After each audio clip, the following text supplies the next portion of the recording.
Good morning, everyone. Welcome to Bio World. Today, in this lecture, we'll start the next class, that is bryophyte. In previous lecture, we have discussed in detail about algae. Now, bryophytes. Remember, bryophytes are most important non-vascular plants. Non-vascular, that means that do not possess any xylem or phloem. As we know that their function is conduction of water and food, so that vascular system, that is xylem and phloem, are absent. They are terrestrial plants of moist habitat. Mostly they are observed in moist habitat. They are commonly growing in moist shaded areas in the hills, जहाँ पे छाँव ज़्यादा होती है वहाँ पे ज़्यादा देखने मिलता है. They usually occurs in damp, humid and shaded localities. So you can understand simply that mostly grow in humid environment and shaded localities. That means there is no higher concentration of sunlight, right? Okay. Next, bryophytes.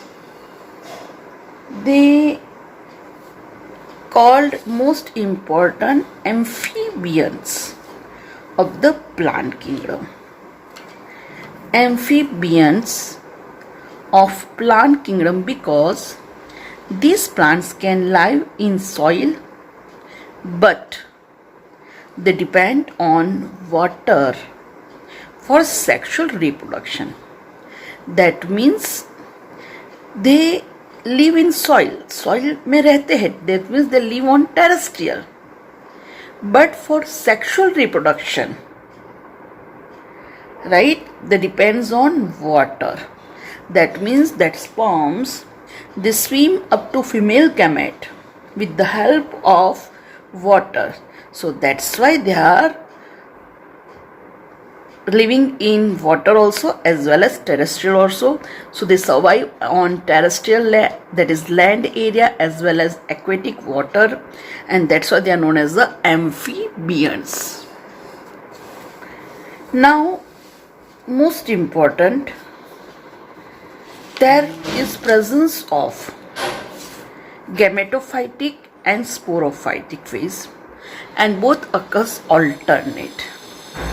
Remember that gametophytic phase which forms gametes, which is haploid in nature, and when we talk about sporophytes which produce spores, which are diploid in nature, and both phases comes alternate, which is known as the alteration of generation.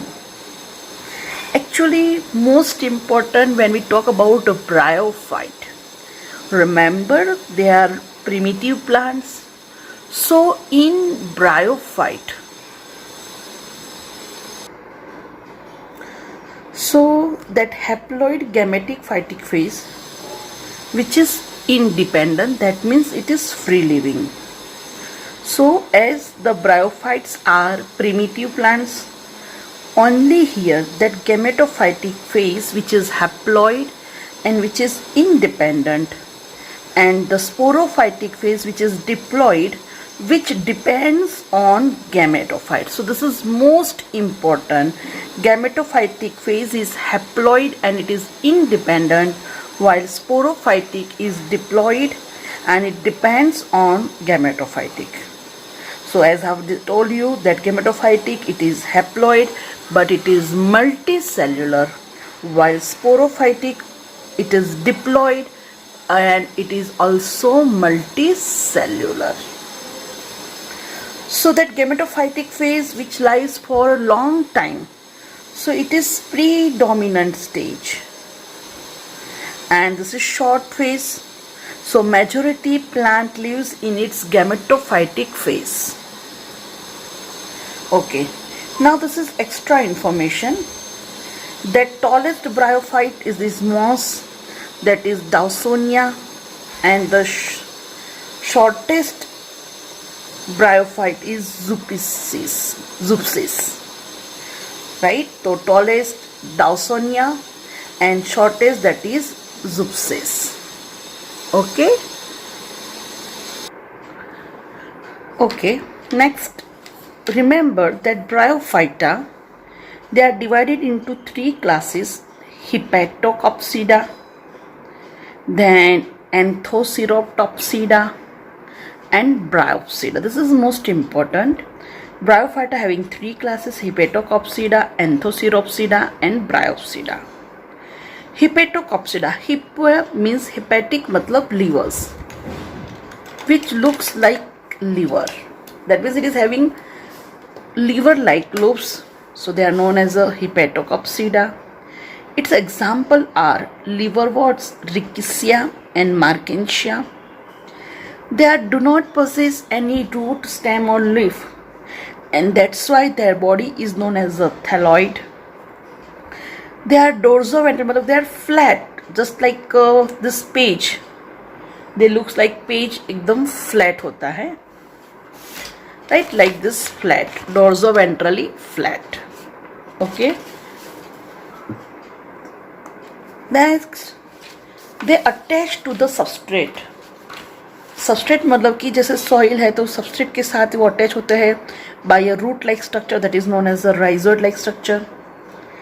They are having unicellular rhizoid which is present on ventral surface.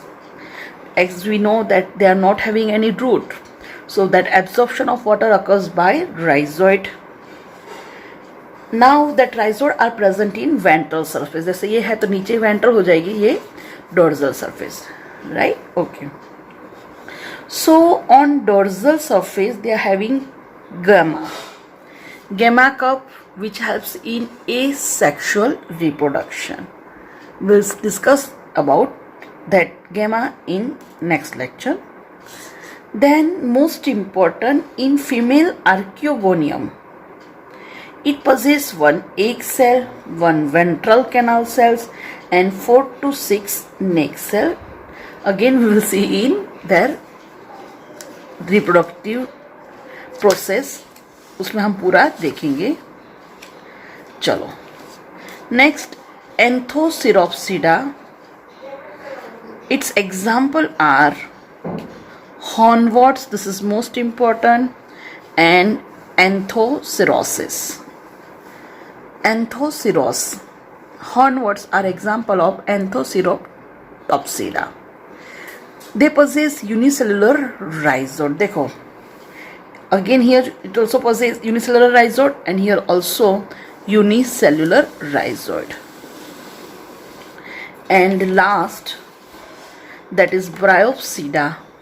Bryopsida's example are moss, Funaria, and Sphagnum.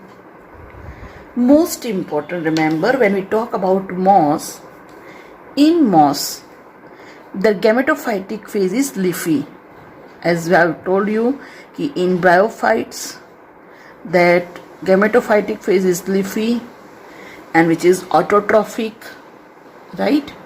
But here the trizoids are multicellular and the trizoids are branched. Most important, see here in Hepatocapsida and Anthoceropsida they are unicellular, but here the trizoids that are root like structure and they are multicellular.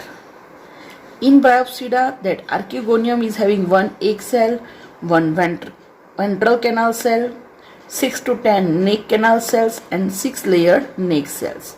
Okay, वो हम अब बाद में देखेंगे. Most important, that sucrose.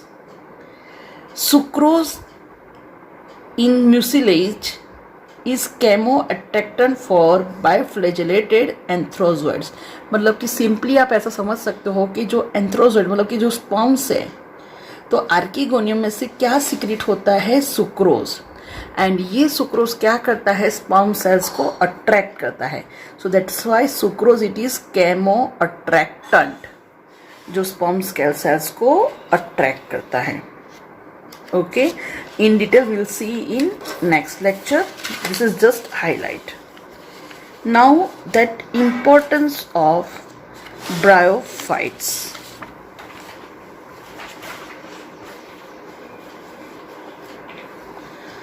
So bryophytes, economic important. It is source of food. That mosses provide food for herbaceous mammals, birds and other animals. So first important, it is a source of food. This is most important, source of fuel. That is sphagnum peat. So this sphagnum used as a fuel. Most important, huh? Fuel कौन use होता है? Remember sphagnum. That bryophyte used in transshipment of living material because of their water holding capacity. वो क्या करता है? Water को hold करता है. इसीलिए जब सीप में बड़े बड़े प्लांट्स को ट्रांसपोर्ट करना है तो हमें वाटर ऐड नहीं करना पड़ेगा. क्यों? बिकॉज अगर हम वहाँ पे ब्रायोफाइट्स डाल रहे हैं तो वो वाटर को होल्ड करेगा और प्लांट्स सर्वाइव होंगे. तो ट्रांसशिपमेंट, ऐसे ट्रांसपोर्टेशन में अगर वाटर नहीं डालना है तो हम वहाँ पे ब्रायोफाइट्स डाल सकते हैं because they are having water holding capacity. Okay, this is most important ना, source of fuel, that is sphagnum peat, याद रखना. Along with lichens, they are the first organism to colonize rock. अच्छा, in 12th we have to learn that succession. तो जैसे rocks हैं और जहाँ पे so many years after जो rocks होता है when they converted into plain land, वहाँ पे सक्सेशन होता है, वन बाय वन वहाँ पे प्लांट्स आके रहते हैं और पूरा जो सिस्टम उसको चेंज कर देते हैं. तो वैसे रॉक्स पे पहले लाइकेन आती है बट वहाँ पे उसके साथ साथ लाइकेन होगी तो ऑब्वियसली वहाँ पे क्या होगी? Algae, right. तो helps in succession. As the mosses forms dense mat on the soil, पूरा ऐसे मैट बना देता है सॉइल पे. So prevent soil erosion, soil का इरोजन नहीं होता है, protect the land. And most important, decompose rocks, they making the substrate suitable for the growth of higher plants, right. तो मैंने अभी बोला कि जैसे सक्सेशन में हेल्प करता है और सेकंडली रॉक्स होते हैं उसको डिकम्पोज करता है धीरे धीरे, तो that is suitable, become suitable for growth of higher plants. So this is basic information for bryophytes. Okay. In next lecture, we'll discuss about their reproduction type.